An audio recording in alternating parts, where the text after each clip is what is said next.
Joey P, man, with stats in hand, spilling numbers like grains of sand. Fantasy talking about diamond dreams, chasing players, whispering their schemes. The Welsh breaking it down real slow, voices howling in the radio's glow. Talking monsters on the baseball field, wizards swinging bats and magic shields. Fantasy baseball in the night, podcasters giving us that sight. Question marks and stars collide, dreams of glory never hide. Welcome in, everybody, to Fantasy Pros MLB. This is Leading Off Live. It is me, Joey P. Joe P's up here. With me, of course, is the Welsh, and it's all of you, the Peanuts and the Cracker Jacks, here on a Monday morning. So much to talk about, so much baseball. We've got prospecting with the Welsh. We've got injuries. We got big performances. We've got big hair from the Welsh. And a weird weekend of home run calls, according to the Wonky Penguin. Apparently, over the weekend, just one home run from everybody. How could that be, Welsh? How could that be? It wasn't for me. I can tell you that because it wasn't. No judges, no Otanis. That's probably why everybody doing the Joe Pisapia school of home runs just put one of the top two best home run hitters for the entire weekend in perpetuity and try to go with it. It didn't work. It did not work. Also not working, the top story today in the headlines, the Justin Steele's elbow. It's not working anymore. Arms of an angel. Justin Steele, unfortunately, will not be pitching again this season. He will undergo the traditional Tommy John procedure or the internal brace. We don't know which one we're going to get yet, but his 2025 is done, and it's April, which means that we're probably looking somewhere around like mid 2026 that we get Justin Steele back. So brutal loss for fantasy managers everywhere. But I want to say also a bigger loss to the Cubs, because although the Milwaukee Brewers rotation so far has been poop, you can look ahead and you see Myers on the horizon. You see Woodruff on the horizon. You see a prospect we're going to talk about today that we've already mentioned last week on the horizon. They're going to figure it out. I think this now becomes the Brewers' division to lose again. I don't think the Cubs with Imanaga and the rest of those jabronis in that rotation can compete. Welsh, am I overreacting? No, I think like that he's the ace. He's the top guy of their staff. It already was kind of like a little bit of a looser rotation. If they were to go and make a move, it would have made sense for the pitching. I will say this. We are going to talk about a Cubs pitching prospect in prospecting with the Welsh that could potentially be a guy, but that's it. Like this one guy I'm talking about is kind of like the guy. They've got a ton of hitting trading assets. We're going to do it. Marlins, Cubs, they should have a nice, good phone conversation because you've got Kevin Alcantara, James Triantos, Moises Ballesteros. They've got hitting prospects above hitting prospects, just not a ton of pitching. Maybe that's where there could be a home. But yeah, this is a brutal blow to the Cubs. I think they need to be aggressive in that division because not only, like you were saying, kind of poopy for the Brewers, they got guys looming. The division is very obtainable right now. And losing a guy like Justin Steele, you could lose that division. So I wouldn't be surprised if they don't start making some calls and try to get whoever is available. That's the other tricky thing. Like we just know Alcantara. We don't really know anybody else that's available, but very, very sad for friend of the show, Justin Steele. Friend of the show. We wish him well. It's a shame too, because you started to turn things around. The last start was really good. And then that second opinion, Welsh, it's never good. It's never good. Let's turn our attention to something that was really good yesterday. And that thing was Garrett Crochet. He got really close to a no-hitter. Ironically, Chase Mydroth, who was part of the deal for Garrett Crochet with the Red Sox, who, by the way, as a 425 career OBP, I was just looking more deeply into him because I picked him up in my home league this weekend. If you're in OBP leagues, you got to pick up this kid. He's playing second base too. He's doing a little bit of everything. Is he going to hit for power? No. A little stolen bases, maybe, but he's going to get on base in points leagues, OBP leagues, pick him up. But anyway, this is about Crochet. 7 1/3 innings, was toying with a no-hitter, 11 strikeouts. It was against his old team, it was against the White Sox. And it was such a stunning performance and so moving that our own Mike Mayer was moved because he had basically had it with all of the negativity that the Welsh was throwing and all of the raised eyebrows about potentially what Garrett Crochet may or may not have looked at early in the season. So let's take a live look here at Mike Mayer returning serve here after Garrett Crochet's near no-hitter and brilliant performance. Happy Monday, America. Or should I say, happy Monday to everybody except Welsh. And I say that on behalf of Garrett Crochet, who went out there on Sunday and shoved. And when I say shoved, I mean shoved it in Welsh's face. Because Welsh came on here last week trashing Garrett Crochet. I'm worried about Garrett Crochet. He doesn't look great. He doesn't have the fastball. The changeup doesn't look good. The guy had a 1.45 ERA, and Welsh came on here last week talking about him like he's Paul Blackburn. Get out of here. Oh, a 1.45 ERA isn't good enough for me. 8 shutout innings against the Orioles isn't good enough for me. Get out of here, man. Ridiculous. How about flirting with a no-hitter? Is that good enough for you? Is that going to do it for you, Welsh? Flirting with a no-hitter? Or are you going to have some excuse about how he didn't look good in this start, too? You know what, Callie, who makes all of our lovely graphics with all the J's in them that we all love? Let's have a new spelling change for the rest of the season. Let's start spelling Welsh's name differently. Let's do lowercase w, lowercase c, capital L for Garrett Crochet's L, lowercase s, lowercase h. Because you have to own the L here, my man. You were wrong, dead wrong. He came out there, looked phenomenal, flirted with a no-hitter, 11 strikeouts. I don't know what you're going to say about this one, but I'm sure you're going to have something to say that he didn't look good. And I just got to say, get out of here. Get out of here, man. You don't have to go home, but get the heck up out of here with that nonsense. Wow. You just got lowercased by Mike Mayer. Angry Mike Mayer, who had enough after watching Garrett Crochet's near no-hitter bid. Welsh, it's tough to get lowercase. And if you look right now on the graphic below you, you'll see it's happened. You are now Chris well, technically Welsh, it's kind of uppercase. Well, it's lowercase uppercase, W-E, uppercase L, lowercase S-H there. So that happened real fast. What's it like to get lowercase on a Monday morning by Mike Mayer? Yeah, I mean, do you remember the movie Office Space, where they walked around, they say, where whatever his name goes, you ever had somebody tell you it's a case of the Mondays? They're like, no, hell no. That was a case of the Mondays right there. That was, how long was that video, Callie? Could you tell me the exact time? Because if it was 62 seconds, it was 60 seconds too long. One of the dumbest things we've actually ever done. I can appreciate the pick on about questioning. I mean, I forgot. We're here on a minute 43, minute 41 too long. I forgot. We're on a show where we don't actually question anything tangible. We just look at everything surface level, like maybe Mike Mayer does on the cycle, and we just look at surface stats and we just say this is the best thing. But Garrett Crochet had not been great. This is also coming from the guy that has Garrett Crochet at 4 in his overall rankings this year and was the biggest Garrett Crochet guy. And they're almost a stupid no-hitter against the White Sox. I'm all here for Garrett Crochet. I'm the number one Garrett Crochet guy.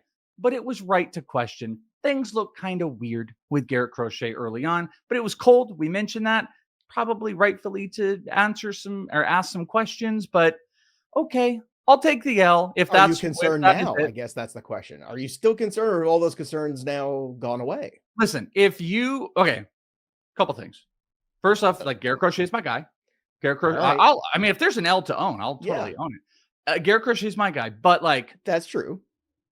Don't think like almost no hitting the White Sox is something to be like, hey guys, he almost no hit the White Sox. Everything is okay now. Like, no, but the start was like freaking great. It was incredible. His fastball was back, big whiff percentages. Sinker was doing some business. White Sox can't hit fastballs. I love me some Garrett Crochet. I will take whatever L this is supposed to be. But I also had Garrett Crochet higher than anybody on FantasyPros. So suck it. Yeah, I mean, I thought I was the angry one too, BD, but apparently it's Mike Mayer nowadays. So Monday morning Mayer, the Mayor Bear, was a little upset there. Good times. So we'll see. Well worth the segment on the show. Definitely made the show better. Oh, hilarious. I thought it was I laughed the whole time. Yeah. You laughed on the inside. All right, let's talk about some aces that looked really good. Michael King, another rarity, complete game shutouts. Well, he had one Sunday. The Rockies, of course, not great opponents, but who cares? Because the Padres are in first place. And Nick Pivetta, too. I don't want to lose the Pivetta start on Saturday. 10 strikeouts from him. Also fantastic. Nick Pivetta What is going on? I'm telling you, man, the Padres get their hands on a pitcher. You draft that guy. Logan Gilbert, also fantastic. 7 strikeouts, 5 innings, 2.38 ERA, a .66 whip, 32 strikeouts, just 4 walks in 22 innings. Cole Reagans, also great. Struck out 10 and 7 2/3 against the Guardians on Hunter Greene, 7 shutout innings, got more 100-mile-an-hour fastballs than anybody else in baseball. He struck out 8 against the Pirates. Outside of Garrett Crochet, of the rest of these performances, which one was your favorite? Which one stood out the most to you, Welsh? Nick Pivetta. But, I mean, again, you got to be careful because if we just look at the cycle surface stats here, Nick Pivetta is a Cy Young potential winner because he was so good. Don't drag Worm into this. This is just Mayor. Well, I'm sorry. Yeah, I don't want to unfairly drag the Worm into this. This is all Mike Mayer so far. I don't know who was holding the camera. It looks like it was just on a tripod.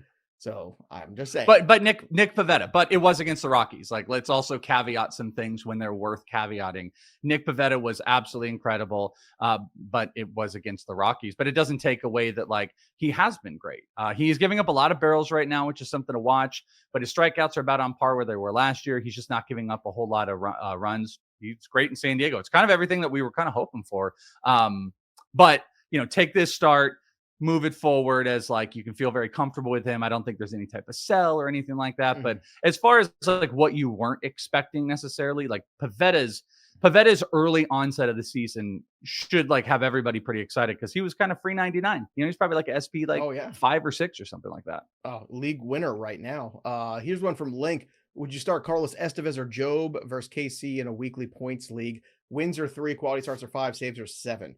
If I'm just setting and forgetting for a week, I'm going to take my shots with Estevez. I actually like the Royals today against the Yankees with Lugo on the mound against Carrasco. So that's 7 points right there for a save, I'm thinking. So I'm going Estevez. How about you? Yeah, I'm down with that. Like Job definitely looked better in this last start, but yeah, if you're going to get 7 points per save, if saves are more than a win, go with the closer. Hate that. That's ridiculous. This is why I don't like 5x5 roto, because it's like, oh, I've got to chase saves and stuff like that. It saves 3 outs. It's 1 freaking inning. It's 3 outs. I mean, sometimes it's more, but rarely nowadays. And it's just so frustrating. A win is 5 innings at least of pitching, right? A minimum 5 innings to get a win. And yet it's valued the same, or in this circumstance, in a bad point structure, less than a save for its 3 outs. It's absolutely dumb. I hate it. It's stupid. Now I'm mad. All right, let me get happy again. Spencer Strider is going to be back on track to make his debut Wednesday against the Blue Jays. This is great. He looked filthy. 5 1/3 innings, 13 strikeouts in the rehab start. Nothing left to prove. Marcus Semien took a spot on the bench, one of our buy lows. Look, it's rock bottom here right now. He's hitting 123, 1 homer, no steals. I mean, Marcus Semien is good. I can't think of a lower point in his career all the way back into like his beginning of Oakland. Like that's the last time you could see Marcus Semien this low. So I'm buying everywhere. This is a unique opportunity, Welsh, and now it is officially rock bottom. Oh, okay. Yeah, how you were saying that, I wasn't sure if you were like just saying like the output is low and you're still a buy, or you're just like the output is low. I'm still a buy. I'm saying he's a $123, and we were talking about how just last week that he was a buy low. Now he's getting benched. He's still going to hit the top of that order. I mean, I'm buying Marcus Semien still. This is great news if you're still in that market. Yeah, I've been saying it, but yeah, everything just doesn't look good. But the Rangers as a whole, Jake Berger doesn't have things going. Adolis is trying to bounce back. Semien is one of those. Semien is the one that's the interesting thing about it is just like everything is low from like an underlying standpoint. Like he's not hitting the ball as hard. He's striking out more. He's not barreling. Like everything just looks bad. So I think there's that little thing that's in people's minds. That's like, he's getting older, 34 years old. Like when is it going to start down ticking? But that offense is just, it's too big. The environment's really great. He's leading off. Like he's going to bounce back. And if he doesn't bounce back, then it's like, you know what? Then you can keep that L there. By the way, it's kind of a nice logo, by the way, the WE with the big LSH. Yeah, I kind of like it. It's not a bad. I'll take that logo. But my only critique of Mayer is that he gave the L in the wrong direction when he was throwing it up there. But that's hard sometimes it should have been like which the other way. Camera's going. That's all right. That comes with experience. Thank you, Callie, for keeping this up. We'll keep this up the rest of the show then.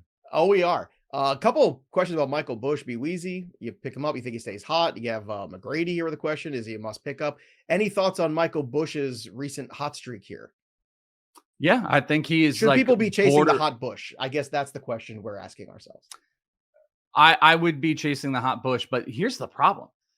every damn player that is really good right now is like a first baseman. Someone asked me on Twitter Rice, before the show, they're like, Thorkelson, hey, Tristan Casas is out there. Who should I drop? Soderstrom, Torque. And you're just like, oh my God. Like, they're all just in a really good spot. But, Michael Busch is almost 50% hard hit right now. Strikeout rate's going lower. Launch angle's up. He's barreling the crap out of the ball. He's put in a pretty good prime spot. I don't know. Like if you had to rank Michael Busch among, let's put Torque and Soderstrom. Let's just put them out there. I'll take Torkelson. I'll take Soderstrom, Torkelson, Busch. That's my ranking. But is there a tier difference? Because I think that might be the right one, but is there a tier difference? Yeah, I think for me still, I think that, well, look, the Soderstrom hot streak has been fantastic, but because of that ballpark, I think I'm gonna keep those two guys. Soderstrom's here. Okay, I'm gonna give you the levels. Here's the level this is very technical. So if you're watching, this is helpful. If you're not, if you're just listening on the podcast, it's not gonna be helpful at all. Go watch on YouTube. So Soderstrom's here. Torkelson's right about there. And then Busch is a little bit lower in this tier here. Your tiers, that look ginormous how you did that, by the way. Like those look like huge tiers. Well, like you used the whole screen. Well, Michael Busch, I kind of know. Michael Busch is not, look, Spencer Torkelson was a top overall prospect at one point. So there's always that hope that all of a sudden he figures it out and becomes a star. I don't think we're ever going to get that, but it still exists. Michael Busch is just a nice player. Like I never thought Michael Busch was going to be a franchise building player, whereas we all thought Torkelson would. And Soderstrom, again, it's the ballpark factor that I just can't deny right now. I've got to stay locked into him. I think so. I think Busch is in the corner infield, pickup 12-team corner infielder. I think you can pick him up right now. He's hitting over 300. XBA is right under 300. He's doing a little bit of everything great. Not even pulling the ball a ton in the air as much as he did last year. I think he's in that range of those players. He just actually might be available, where Soderstrom and Torque would have already been picked up. Want to shout out Correlation. First time on the Twitch this year. Used to be on the YouTube side. Welcome, Correlation. We love having you here again. Twitch.tv/FantasyPros, where you can watch us live every Monday through Thursday here, noon Eastern. And of course, you can always watch us back video on demand on our YouTube channel. Subscribe, trying to get to 30,000 subscribers. Let's talk about Mike Trout for a moment. Mike Trout up to 6 homers, tied for the league lead. He has 14 RBI. He is hitting just 196 though, with a 299 OBP. Now, last year, right, if we just kind of duck back a little bit, to the 29 games that he played in 2024, he hit 220. He had 10 homers and 14 RBI. And we started to ask ourselves in mid-April, is this the time to trade Mike Trout? Do you remember this conversation we had last mid-April where he was starting to get hot with the homers and we thought, oh, he's back. Do you want to get out from Mike Trout? So twofold question here. Is it time to get out from Mike Trout? And second question, Welsh, can you get out from under Mike Trout if you want to? I mean, the answer for me, it's going to be no. You hate Mike Trout. I love Mike Trout. Mike Trout. Well, I mean, you were like, you don't draft. I mean, I had him so much higher than any of you guys. Like Mike Trout was on my all Welsh team for this year. I'm a big buyer on him, regardless of the stupid injury stuff. Hold on. It's not stupid injury stuff. 134 games in 2019. He has only played, we had the short season in 2020, then 36 games, 119, 82, 29, and 15 so far this year. So it's not stupid. It's relevant and it's real.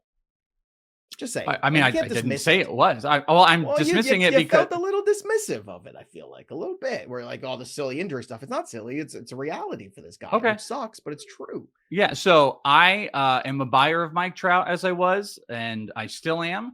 If you want to sell him, you could. It's probably not a great time. The average is low, but he's got a 132 BABIP. His expected batting average is around 270. He's hitting the ball super hard. We're going to get average that's going to come back, but that silly or big injury stuff, if that's the thing that you want to push for, that's okay. I understand that because you got screwed last year, just like you said.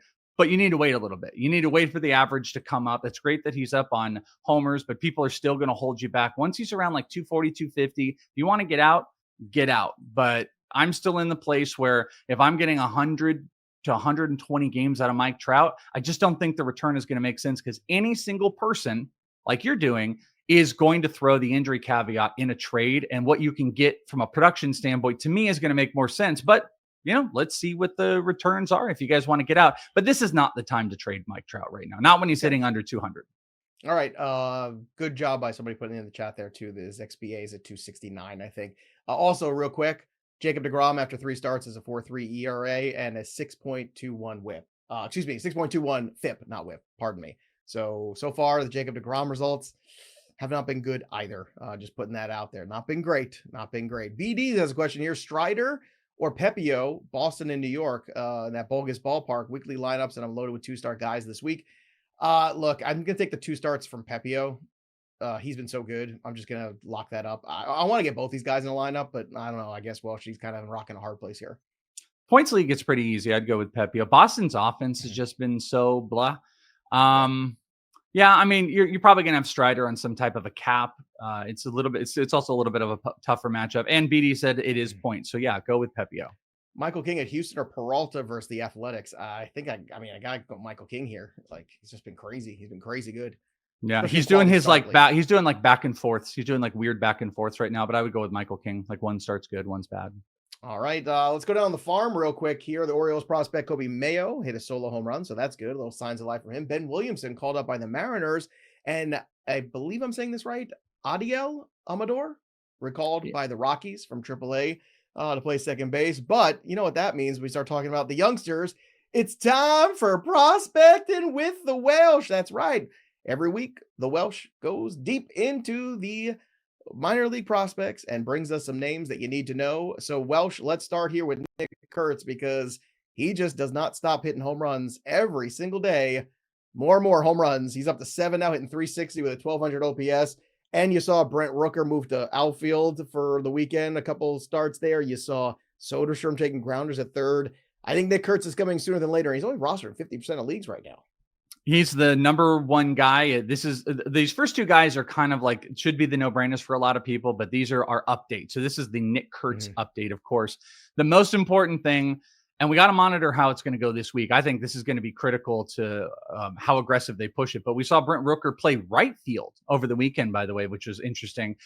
You would assume more of a left fielder. Lawrence Butler was getting the day off. They put Shea Langoliers in at DH. It kind of opens up a path, but then they went right back to Rooker playing DH on Sunday. Let's monitor this week if Rooker does have at least even one more outfield game. I just don't know how much longer they can keep him down there. He has more homers than anybody in professional baseball right now. So that is major leagues or minor leaguers. He is just continuing to smash the ball, big exit velocities, consistent exit velocities. He will thrive in that ballpark. We did a breakdown last week. I don't remember if it was here. I think it was on the live stream we did on Wednesdays, 4 p.m. Eastern. If you guys want to hang out, not with Pizza Pia this week, but me and Joe Rico, we did a breakdown of the ballpark factors this year, and that A's minor league ballpark, there's just no doubt about it. So Kurtz is going to absolutely thrive when given the opportunity. They're showing us little tiny baby signs of what it could look like, where Rooker would play left. You'd have Butler in right, Bleday in the outfield. Right now, Miguel Andujar is the one holding Nick Kurtz back a little bit, and I just don't think the A's are going to allow it too much longer. So Kurtz, your number 1 hitter that you should be stashing. Yeah, there's no doubt about it. I think it's going to be this week, Welsh. I really do. I got a feeling in my bones about it. Hopefully I'm right. Let's go to Bubba Chandler. He had another good start at AAA. So when might we possibly see him back again with the Pirates? So I think it's got to be soon. The only thing is, in this last start, I kind of thought they would push the pitch count up a little bit. So his first start was pretty wonky. He walked 3. He only had 52 pitches, fastball, slider. Second start, he looked phenomenal. Even when he's off, though, his fastball and slider they generate big whiffs. You know, Bubba Chandler's like a high 90s velo guy. 8 strikeouts, 4 innings, 2 walks. His next start, he just had 4 innings. He gave up his first couple earned runs, his first homer, struck out 6, didn't walk any. Batting average is low, but they didn't push the innings. I think he's got to have minimum 1 more start, and I think they got to push him to 70, and then I think he's on the clock. So I think sometime in late April, early May, that's why if you've got the ability to, you should stash a guy like Bubba Chandler. Not all prospects are like, even if they come up, are worthy of getting out there. Bubba Chandler is a guy that right out the chute, you're going to want to get in. He's going to have high strikeouts. Hopefully the walks are going to be maintained, but I think that's what they're looking for. No one's getting a good batting average off of him. And I think it's going to be one more start after this where we could see him. So both Bubba Chandler and Nick Kurtz could be anywhere from a week and a half to, I mean, you could go much further, but like within the next 2 weeks, I think both of them really, really, really could be on the major league teams.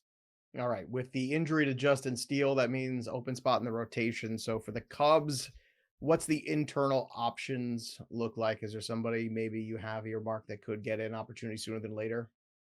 So from the minor league standpoint, we've got to stare at Cade Horton. So that's going to be a guy that I don't know if in the like immediate while they're trying to figure out what's going on, if they're going to throw him in there. But with these injury issues, I think it is something they're going to look at. Cade Horton's got 2 starts so far with the AAA Cubs in the minors, a 1.23 ERA, 12 strikeouts. Little bit walky. That's going to be his problem. He has 7 walks in 7 innings pitched, but he's also struck out 12. He's also kind of on the Bubba Chandler pushing the innings. He would be very fantasy interesting, but we've got to see like what that consistency is going to look like. Cade Horton's like a top prospect as well. He's just had some injury problems the last kind of year and a half, not getting tons and tons of work. But I don't know if they'll throw him in right out the chute. They may have some just like weird internal options, maybe look into the free agent market. But I do think we should pay attention to Cade Horton because there's some good strikeout potential and great offensive support. And I think he's about one of the only actual viable. They might have another option or two, but he's one of the viable options that they could go to now that Justin is going to be out for the year. They're up against it, though. I'm telling you, the Cubs are in a bad spot. I feel like there's 3 guys they couldn't afford to lose this year. Imanaga, Tucker, obviously, and then Steele. And this just puts the Cubs in a bad spot. No offense to Horton here. He can hear all the who's he wants. There's no way he's going to replace Justin Steele. Like, just can't do it. So maybe give you a couple starts. Maybe can get the walks under control. That would be nice. There is a pitcher that I am excited about. Now, maybe it's going to get a little bit more complicated for Logan Henderson to make it to that rotation with Woodruff getting another rehab start this week and Tobias Myers working his way back. But regardless, you have to look at the work so far that Logan Henderson has done this year. 14 innings, 24 strikeouts for him, 3.21 ERA. I talked about him on the Sunday TV show quite a bit. This is a guy that I want to stash on my bench in deeper leagues because I do think at some point there's going to be 10 to 12 starts to be had for Logan Henderson. Because if you keep pitching like this, and now all of a sudden there's an opening in this division that maybe, just maybe, the Brewers are like, okay, we're right back in this thing. We can fix some of the things that have gone wrong. Yes, the rotation's been rough to start the year, but Logan Henderson could be one of the answers, Welsh. I do think he could be. I mean, they've also got Jacob Mizorowski, who I really think when Mizorowski comes up, he's probably going to, if it's this year, it would be in some form of like relief. There's still some like walk questions with him. Logan Henderson had that a little bit early on, but his last start really picked it back up. He's now got a 3 ERA. He's striking out everybody I've mentioned, because I watched him a lot last year. He's a command guy, and I think he is best suited because that's the other thing. Mizorowski is kind of the bigger fantasy talent, but I think Logan Henderson's best suited to jump into a rotation and maybe hold it for a bit. But like you said, there's weird questions about, you've got Tobias and you've got Woodruff coming here soon, but it doesn't mean they're not going to need the help. Logan Henderson's last really good start kind of activates that clock as well. So he's a tier under the guys we've been talking about. I mean, I think him and Cade Horton are kind of in the same general vicinity. Kurtz and Chandler, you just got to do it. These guys, they might be really interesting spot starts or more interesting to hold if they are given like a long-term look at a rotation. But I expect Logan Henderson and Cade Horton to probably get a look in the very near future. All right, one more guy for the Marlins you want to talk about. It's actually a catching prospect. Yeah, Agustin Ramirez, as former New York Yankee. I love Agustin Ramirez. Big hard hit numbers. He's super weird too in his just minor league career because he's one of those guys like, first off, we don't see big stolen base numbers from catchers, and you kind of always assume they're going to go back down. Stole 22 bases last year. Hit 25 homers. Year before that, he stole 12. Year before that, he stole 13. Power has increased 4 straight minor league seasons. And so far in AAA, he's hitting 280 with a 345 OBP. He's stolen 4 bases again. He's got 2 homers. 8 of his 14 hits are extra base variety. And this guy is consistently hitting the ball hard. There's some strikeout stuff with him, but I kind of thought he might get a look here soon because Nick Fortes went on the IL and they're running out 2 lefty catchers. They've got Liam Hicks and I think Rob Brantley. I think with also what the DH situation is looking like there with like Jonah Bride and how gross that is, that you might see Agustin Ramirez come in and do some DH and catching here in the very near future. So I think he would be kind of two catcher league fantasy relevant with those big homers. So I take a look at Agustin Ramirez. Great question here from Rip My Wi-Fi. Is Kurtz so good that you'd be willing to drop Torkelson or Ben Rice? That is a tough, but I think this is, people are going to start asking themselves. They're going to look at their roster and say, who do I want to drop for Nick Kurtz? I have a tough time dropping Rice for him, and Torkelson's performed very well. It's probably a no for me on those two, but Welsh, this is tough. Maybe I don't want to drop a 1-for-1 first baseman. If those are the types of guys, though, that are the bottom of your roster, you might not have a choice. So would you drop Rice or Torkelson for the lottery ticket of Kurtz? I don't think I would. There's a little part of me that doesn't buy what Torkelson's going to do all season long. His strikeout rate's still really, really high, but I think I would not make that move quite yet because it's still in question. We just don't know about Nick Kurtz and when he's actually going to be up. We're just playing speculation. So to drop like really, really productive players right now, I don't think so. All right. That's Prospecting with the Welsh, everybody. Make sure you subscribe to the Fantasy Pros MLB YouTube channel. Ring the bell till it goes ding. And of course, drop your comments below because somebody's going to win a Nico Horner jersey from Pristine Auction when they do. So again, Prospecting with the Welsh every single Monday here on Leading Off Live, or you can catch it video on demand on YouTube. Let's get to the 3 up and 3 down. Oh, there we go. I was worried for a second there. I felt so unclothed. All right. Up, Pete Crow-Armstrong. According to Cubs fans, look, I'm giving the Cubs some kind of positive. 2 home runs for him. The Cub fans are not feeling good. Wonky's very mad at me for telling her that the Cubs are in a bad spot there. Kodai Senga, 7 innings, 4 hits. Mets shut out the Athletics, 8-0. Jung Lee, 2 home runs yesterday, 4 ribbies. Great win for the Giants over the Yankees. 3 down. Carlos Rodon, not good. That ERA is at 5.48. Now, this is interesting because he was kind of cruising here, and then the wheels just kind of fell off for him. 5 2/3 innings for him. The Jung Lee homer was the run that kind of, really tanked him there. Chris Sale allowed 4 runs, just 3 earned in 4 1/3 innings, but I'd be buying on Sale. His ERA is at 6.63 right now. His xFIP is at 3.32. He's still got 24 strikeouts and 19 innings. This is a great buy low opportunity. I know Sale's a little older, so we're always concerned. Okay, are we getting to a spot where maybe, something's wrong? I don't think it is. I think the Braves are just off to a weird collective start. And then Zack Wheeler, another big ace. So these are 3 big pitching names having bad weekends. 4 runs and 6 innings for him. Who are you most concerned about? Wheeler, Sale, Rodon? Oh, Rodon without a question. Those other guys, I'm really not. Rodon's walks are way up right now, even though he does have a 3.22 expected ERA. So he's just in the wrong direction, overly performing. The expected batting average against is really low as well, but I don't love the walk rate. The ballpark also just doesn't feel super great, and the back half of his starts are starting to become of a question. And also, you pair them with Zack Wheeler, who's a top 5 SP, and then you pair it with Chris Sale, Cy Young winner. If I have to pick between them, it's not even remotely close. It's Carlos Rodon, but I'm with you. I'm buying. If I don't think there's anything with Wheeler for anybody, but if someone was looking at those starts with Sale, 100% buy right now. And remember, if you're trying to manage all your leagues, let us help you with My Playbook from Fantasy Pros. It's a suite of powerful tools that help you make better decisions, manage lineups, and win your leagues, because that's what we're here for. You can import your team, sync your leagues for free, and get custom fantasy baseball news, rankings, and analysis. So do it today at fantasypros.com/MLB My Playbook, or download Fantasy Baseball My Playbook app right now. Sync your leagues for free and start letting My Playbook help you dominate all your leagues. Here's some good ones here. I'm going to run through these. Will you drop Shaw for Kurtz? I say yes. What say you? Yeah. Would you drop Casas for Rice? Yes, 1,000%. Yeah, probably. And would you drop Cruz for Kurtz? That's tricky too. What about Casas for Kurtz? No.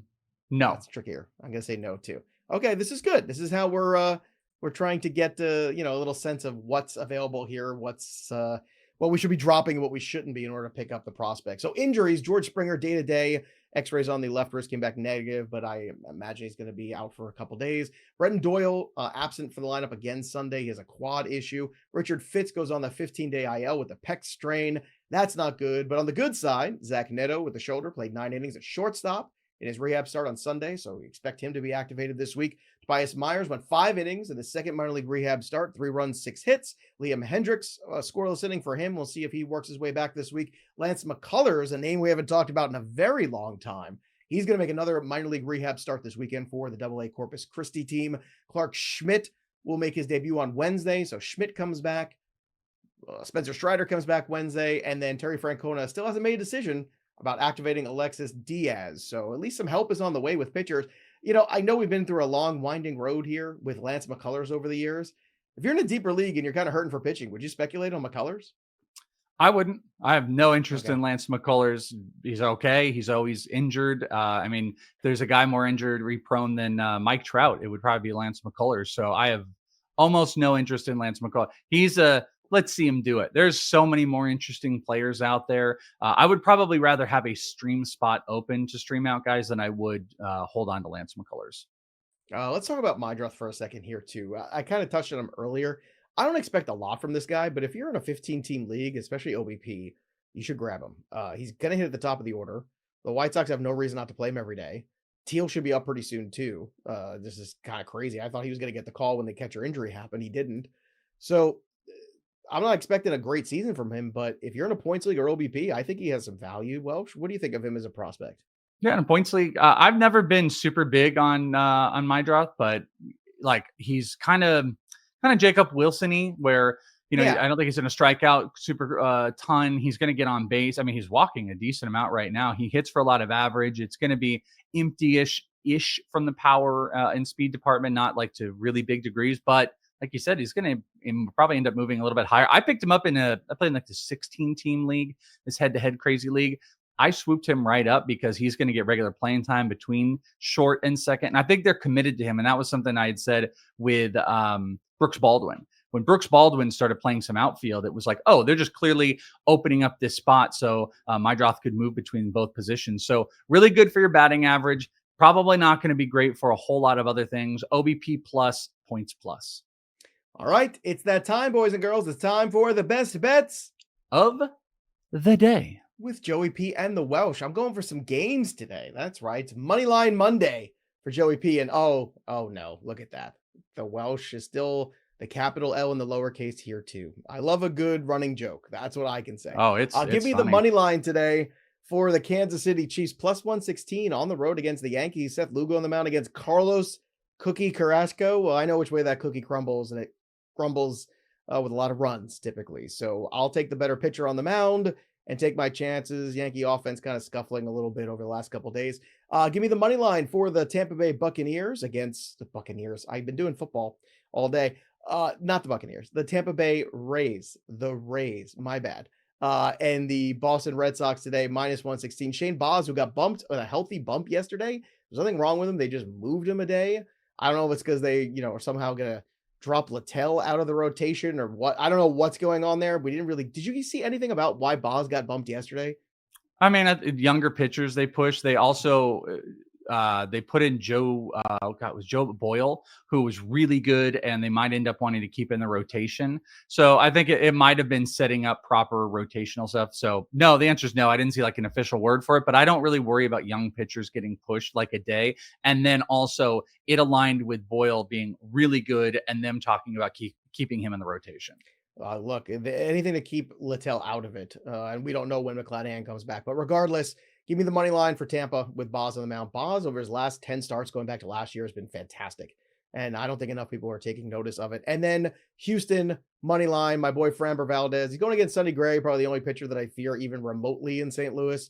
But I don't feel St. Louis is up to task. So give me Houston money line, Tampa money line, and KC Royals, not the Chiefs, on the money line. Welsh, where are you going here? I've got NFL draft on the brain, I guess. Where are you going for your best bets of the day on Monday?